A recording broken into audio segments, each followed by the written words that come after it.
तो hello guys, कैसे हैं आप लोग। मुझे उम्मीद है कि आप लोग बहुत ही अच्छे होंगे। Day with my step sister के एपिसोड नंबर 2 में आपका स्वागत है। एपिसोड में आगे जाने से पहले आपसे एक छोटी सी रिक्वेस्ट है कि प्लीज़ मेरे चैनल को सब्सक्राइब करें एंड मुझे सपोर्ट करें। यदि आपको ये वीडियो पसंद आती है तो हमेशा की तरह हमारा कमेंट का टारगेट होता है 40 कमेंट और 1K लाइक का। यदि आप ये करवा देते हैं तो मुझे लगता है कि आपको ये एनिमे बहुत ही ज़्यादा पसंद आया है। तो इसका अगला एपिसोड मैं आपके लिए और भी जल्दी लेकर आता हूँ। बीच में मेरा फ़ोन ख़राब हो गया था, इसलिए मैंने फ़ोन चेंज कर दिया। अब फ़ोन चेंज करने की वजह से मैं माइक को कनेक्ट नहीं कर पा रहा था, इसलिए मैंने ये न्यू माइक लिया है। तो प्लीज़ आप इसे देखें और बताएं कि ये माइक कैसा है। चलिए अब ज़्यादा देर ना करते हुए इस वीडियो को हम लोग स्टार्ट करते हैं। एपिसोड के स्टार्टिंग में हम यूटा को देखते हैं जो कि यहाँ पर सो रहा होता है और हमें बताया जाता है कि आज का दिन जो है वो मंडे है और जून 8 है। फिर हम देखते हैं कि वो थोड़ी देर बाद यहाँ पर उठ जाता है। उसके बाद वो यहाँ पर किचन के अंदर जाता है जहाँ वो अपनी बहन को देखता है। यहाँ पर इस लड़की का नाम साकी होता है और ये इसकी स्टेप सिस्टर है। यहाँ पर वो साकी कहती है कि तुमने जो कल वाटर रखा था उसे नहाने में मुझे बहुत ही अच्छा लगा। वो नहाने के लिए बहुत ही अच्छा पानी था, इसलिए मैं तुम्हें थैंक यू कहना चाहती हूँ। तो यहाँ पर यूटा कहता है कोई बात नहीं। साकी कहती है तुम्हें बार बार पानी रखने की कोई ज़रूरत नहीं है। तो वो कहता है ठीक है। अगले सीन में हम देखते हैं कि वो लोग स्कूल के अंदर आ जाते हैं। यूटा जो होता है वो छत पर चढ़कर देख रहा होता है नीचे, जहाँ पर साकी अकेले बेंच पर बैठी होती है। वो देखता है कि उसके आसपास कोई भी उसका दोस्त नहीं है। तभी हम देखते हैं कि यहाँ पर यूटा का एक दोस्त आता है और कहता है उसे देखने का कोई फायदा नहीं, वो बहुत ही ज्यादा ब्यूटीफुल है और हम जो है इतने ज्यादा हैंडसम नहीं है कि उसे मैच कर पाएं। उसके दोस्त को ये पता नहीं था कि वो उसकी स्टेप सिस्टर है। तो यहाँ पर उसका दोस्त कहता है अगर तुम उसके पास जाकर ट्राई करना चाहते हो तो तुम्हें जो है बुरा ही फील होगा, क्योंकि वो जो है कभी भी तुम्हें एक्सेप्ट नहीं करेगी। वैसे मैं तुम्हें बता दूं कि इस लड़की के लिए पूरे स्कूल में बहुत सारी अफवाहें फैली हुई हैं। एक अफवाह ये भी है कि लोग कहते हैं कि ये जो है अपने आप को बेच देती है, इसीलिए इसके पास कोई भी नहीं रहता, जैसा कि तुम देख पा रहे हो, क्योंकि स्कूल के बच्चों ने इसे जो है बहुत ही रात को अलग अलग होटल से बाहर निकलते हुए देखा है, इसीलिए वो ऐसी बातें करते हैं। तो यहाँ यूटा कहता है तुम विश्वास करते हो ऐसी अफवाहों पर। वो कहता है मैं विश्वास तो नहीं करता, बट ये सेम चीज एक बेसबॉल टीम ने भी मुझे कही थी। वहाँ के भी एक लड़के ने प्रपोज करने का ट्राई किया था, पर उसने उसे मना कर दिया। इसका मतलब यही है कि वो अपने आप को बेचती है और वो सिंगल रहना चाहती है। बहुत सारे लोग ये बात करते हैं, इसीलिए मैं तुम्हें ये बता रहा हूँ, वरना मुझे क्या फर्क पड़ता है। और ऐसा कहकर वो यहाँ से चला जाता है। अगले सीन में हम देखते हैं कि वो टेनिस ग्राउंड में यहाँ पर आ जाता है, जहाँ पर देखता है कि उसकी बहन यानी कि साकी भी यहीं पर होती है। यूटा पूछता है कि तुम यहाँ पर क्या कर रही हो, तुमने जो है यही गेम चूज किया है, ये तो गेम मैंने भी चूज किया है। साकी उसे देखती है और थोड़ी देर चुप होने के बाद वो कहती है कि तुम मुझसे एकदम से बात क्यों कर रहे हो। यूटा कहता है मैं ऐसा इसीलिए कह रहा हूँ क्योंकि जब भी कोई फैमिली का मेंबर साथ में बैठा हो तो अपने आप ही बात करने का मन करता है। तो यहाँ पर वो कहती है कि अब मेरा बड़ा भाई मुझे लेक्चर देने वाला है क्या। तो वो कहता है मैं किसी को लेक्चर देने वाला नहीं हूँ, मैं यहाँ पर किसी को भी लेक्चर नहीं देता हूँ।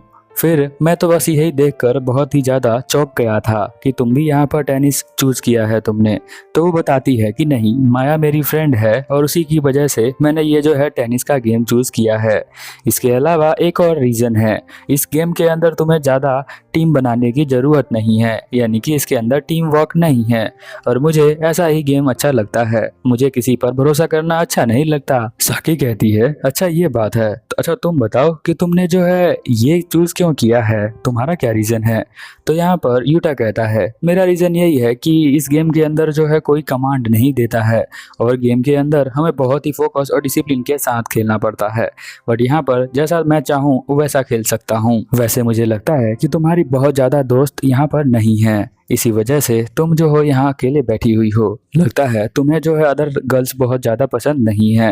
वो कहती है कि नहीं, मुझे जो है क्लास में ज़बरदस्ती फिट होने का कोई ज़रूरत नहीं है, मुझे म्यूजिक बहुत ज़्यादा पसंद है और यहाँ पर आकर मैं म्यूजिक ही सुन रही थी। फिर हम देखते हैं कि यहीं पर सीन चेंज हो जाता है और हमें यूटा दिखाया जाता है जो घर पर आ चुका है। और वो अपनी स्टेप मॉम को कहता है कि आप जो है जा रही हैं। तो वो कहती है कि हाँ मैं जा रही हूँ, मेरी तो नाइट शिफ्ट है, तुम जो हो अच्छे से खाना खा लेना। मैं जो हूँ एक बार टेंडर की जॉब करती हूँ, इसीलिए मुझे रात को काम करना पड़ता है। अब हम देखते हैं कि यूटा जो होता है अपने रूम में जाकर यहाँ पर स्टडी करने लग जाता है। तभी वो पैरों की आवाज को सुनता है तो उसे पता चलता है कि उसके रूम के अंदर आ चुकी है साकी। साकी को वो कहता है वेलकम होम। साकी यहाँ पर देखती है कि लाइट ऑफ है तो वो लाइट को ऑन कर देती है और कहती है कि अगर तुम लाइट को ऑफ करके पढ़ोगे तो तुम्हारे आंखों के लिए बहुत ही ज्यादा अच्छा नहीं होगा। वैसे तो तुम काम भी बहुत अच्छे अच्छे करते हो, पार्ट टाइम जॉब के साथ यहाँ पर पढ़ाई भी करते हो। यहाँ पर साकी जो है उससे पूछती है कि क्या तुम मेरी थोड़ी हेल्प कर सकते हो, मैं भी एक पार्ट टाइम जॉब ढूंढ रही हूँ जिसमें थोड़ा अच्छा पैसा मिले कमाने के लिए और टाइम थोड़ा कम लगे। मैं ऐसी ही जॉब को ढूंढ रही हूँ, लगभग 10,000 यान उसकी सैलरी होनी चाहिए। और वो उसके बुक सेल्स के पास चली जाती है जहाँ पर वो बुक को ढूंढने लगती है। वो जो है सेलिंग करने वाली चीज़ों को ढूंढ रही होती है। ये देखकर वो घबराने लग जाता है, उसे लगता है कहीं स्कूल में की गई अफवाह सच तो नहीं है। साकी यहाँ पर एकदम से कहती है कि पैसे कमाने के लिए अपने आप को बेचना ही होता है। यहाँ पर वो बहुत तेज बोलती है तो वो कहती है कि मुझे माफ कर देना, मैंने कुछ ज्यादा ही तेज बोल दिया। तो यहाँ पर जो हमारा यूटा होता है ये सुनकर कहता है नहीं, अपने आप को नहीं बेचना चाहिए, तुम एक खजाने के समान हो। अगर मैं खजाने के समान हूँ तो मेरे पास पैसे क्यों नहीं है? मुझे तो बहुत ज्यादा पैसे कमाने हैं बट मुझे पैसे नहीं मिल रहे हैं। इस फैमिली के अंदर सभी लोग काम करते हैं बट मैं ही हूँ जो काम नहीं करती, जिससे कि मुझे बहुत ही ज्यादा बुरा लगता है। सभी लोग अपने आप को सेल करते हैं कुछ पैसों के लिए, तो मैं भी अपने आप को सेल करना चाहती हूँ। तभी यहाँ पर उसके दिमाग के अंदर क्लिक होता है और वो समझ जाता है कि हम जब जॉब करते हैं तो कुछ समय के लिए हम दूसरे का काम करते हैं, तभी हमें पैसे मिलते हैं। यानी कि वो जो है इनडायरेक्ट वे में यही कह रही थी कि हम अपने आप को सेल करते हैं। इसीलिए यहाँ पर यूटा जो होता है उससे माफी मांगने लग जाता है। वो कहता है मुझे माफ कर देना, मैं तुम्हारा गलत मतलब समझ गया था, इसलिए मैं तुम्हें से माफी मांगना चाहता हूँ। तो वो कहती है कि बस करो, अब कितनी माफी मांगोगे, मैं समझ सकती हूँ तुमने जो है कुछ और समझ लिया था। साकी यहाँ पर कहती है तुम्हें पता है यहाँ पर लोगों के अपीयरेंस को देखकर उसे जज किया जाता है। तुम्हें जो है यकीन नहीं होगा, अगर कोई बहुत ही ज्यादा स्मार्ट है बट वो अपने अपीयरेंस पर ध्यान नहीं रखता है तो उसे लोग डम कहते हैं। अगर कोई बहुत ज्यादा डम है बट वो पहनावे में बहुत ही अच्छा है तो उसे अपने लुक का यूज करना चाहिए, जिससे कि लोग उसे सोसाइटी में स्मार्ट कहेंगे। अगर तुम्हें भी साकी की तरह लगता है तो तुम नीचे कमेंट कर सकते हो। फिर हम देखते हैं साकी यहाँ पर कहती है ये सारी बातें नॉनसेंस है, ऐसे नहीं सोचना चाहिए किसी भी सोसाइटी के अंदर, बट क्या करें, वो लोग जो है सिर्फ अपीयरेंस को देखते हैं। अगर कोई बहुत ही ज्यादा स्मार्ट है बट उसका अपीयरेंस खराब है तो वो अनअट्रैक्टिव माना जाएगा, यानी वो बहुत ही ज्यादा बेकार उसे मानते हैं। अगर कोई डम है तो वो लोग अपने बॉडी का यूज करके उससे आगे निकल जाते हैं, यानी स्मार्ट बंदे से। यहाँ पर यूटा को ज्यादा बोलता नहीं है, बस वो यहाँ पर साकी की बातों को सुनता रहता है। साकी यहाँ पर बताती है अगर मैं जो हूँ बहुत अच्छा दिखना चाहती हूँ तो मुझे जो है फैशन को फॉलो करना पड़ेगा और एक परफेक्ट ड्रेस अपने लिए लेकर आनी पड़ेगी और मुझे थोड़ा बहुत स्टडी भी करना पड़ेगा ताकि मैं अपने आप को पूरी तरह से स्मार्ट बना पाऊँ। बट अपने वो पैसों के लिए ही काम करना चाहती है और वो कहती है कि यही मेरा फर्स्ट गोल है कि मैं अपने अपीयरेंस को और भी ज़्यादा अच्छा करूं। तो यहाँ पर वो जो है खाना ख़त्म हो जाता है और फिर वो कहता है तुम बहुत ही ज़्यादा ट्राई कर रही हो, मुझे लगता है तुम उसके अंदर कामयाब हो जाओगी। अब जैसे ही वो यहाँ पर उसका सूप बनाया हुआ सूप पीता है उसे अपने बचपन की याद आ जाती है, जो सूप उसके मॉम ने बनाया था और सूप उसको बहुत ही ज़्यादा अच्छा लगता है। इसीलिए वो कह देता है कि ये सूप बहुत ही अच्छा है, मैं चाहता हूँ कि ये तुम जो हो मेरे लिए बार बार बनाओ, जिसे कि पीकर मुझे बहुत ही ज़्यादा अच्छा लगेगा। तो वो कहती है ठीक है, इसमें कोई भी दिक्कत वाली बात नहीं है, ये मैं तुम्हारे लिए बना दूंगा। फिर वो कहता है जहाँ पर मैं काम करता हूँ वहाँ के सीनियर से मैं तुम्हारे लिए बात करूँगा पार्ट टाइम जॉब के लिए, जैसा तुमने कहा था थोड़े पैसे ज़्यादा और टाइम कम लगना चाहिए, वो मैं ध्यान रखूंगा। और ऐसा बोलकर वो यहाँ से चला जाता है। फिर हम अगली मॉर्निंग देखते हैं कि यहाँ पर जो साकी होती है वो खाना को बना रही होती है सुबह के लिए ब्रेकफास्ट। तभी उसके डैड यहाँ पर आते हैं और कहते हैं कि तुम ब्रेकफास्ट क्यों बना रही हो, रोज़ तो मैं बना लेता हूँ।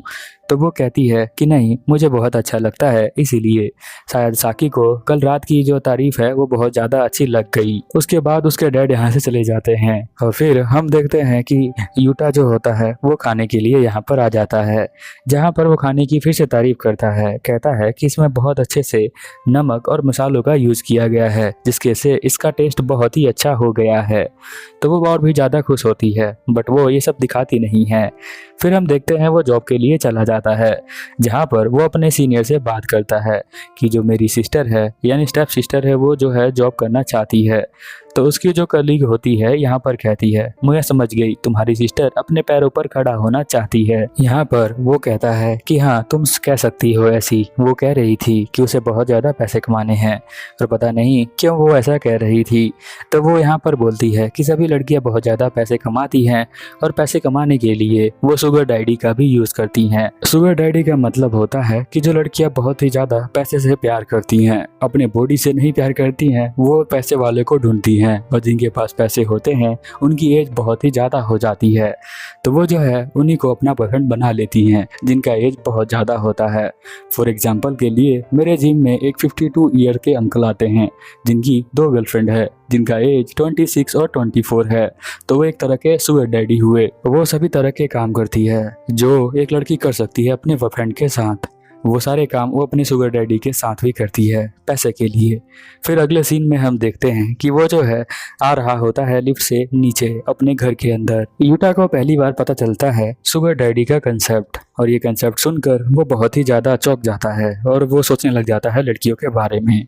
फिर यहाँ पर वो आता है, खाना खाता है और कहता है कि मुझे माफ़ कर देना, अभी तक मैं तुम्हारे लिए जॉब ढूंढ नहीं पाया हूँ, पर मैं ट्राई कर रहा हूँ। साकी कहती है कोई बात नहीं, कम से कम तुमने कोशिश तो की, बट मैं जो हूँ बहुत ही ज़्यादा इंडिपेंडेंट बनना चाहती हूँ, मैं किसी के ऊपर डिपेंड नहीं होना चाहती, इसलिए मैं पार्ट टाइम जॉब ढूंढ रही हूँ। तो यहाँ पर वो कहता है तुम्हें पता है सोसाइटी के अंदर बहुत ही बुरे लोग रहते हैं, तो तुम्हें संभल के रहना होगा। तो वो कहती है मुझे पता है और तुमने मुझे ये कहा उसके लिए थैंक यू। खाना खाने के बाद वो सोने के लिए चला जाता है और अगली सुबह वो स्कूल के लिए जा रहा होता है। जहाँ पर स्टॉप होता है वहीं पर रुक जाता है और यहाँ दिखता है कि एक लड़की जो है यहाँ पर रोड को पार कर रही होती है, पर उसका ध्यान जो होता है वहाँ रोड के ऊपर नहीं होता है। एकदम से उसके ऊपर ट्रक जो है टक्कर मारने वाला होता है, वो साकी ही होती है। यहाँ पर यूटा भागता है और वो उसे बचा लेता है। तभी हमें स्कूल का सीन दिखाया जाता है, क्योंकि यूटा जो है स्कूल में जाने के बाद ये सारी बातों को सोच रहा होता है। फिर हम देखते हैं कि वो सोचता है आगे। वो यहाँ पर अपनी बहन साकी को कहता है ये जो तुमने किया वो बहुत ही ज़्यादा बुरा है।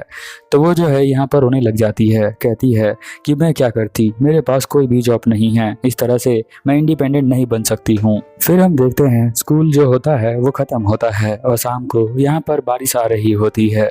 तो वो जो होता है यूटा वो देखता है कि उसके पास एक छतरी तो है, बट वो जो है उसको दे देता है और वो खुद गीला होकर घर पर आ जाता है। वो छतरी यहाँ पर साकी यूज कर रही होती है और वो अकेले ही घर पर आती है। थोड़ी देर बाद हम देखते हैं कि वो दोनों जो है घर पर आ जाते हैं, जहाँ पर वो देखता है कि माया भी उसके साथ आई हुई है। ये एपिसोड यहीं पर ख़त्म होता है और इस एपिसोड से हमें सीखने को मिलता है कि जो पैसा है वो इंसान ने बनाया है और जो बॉडी है वो भगवान ने बनाई है। तो आप भगवान की बनाई हुई चीज़ों का सौदा सिर्फ पैसों के लिए नहीं कर सकते हो। तो प्लीज़ अपना ध्यान रखना। ये एपिसोड यहीं पर ख़त्म होता है। मिलते हैं अगले एपिसोड में। Over and out.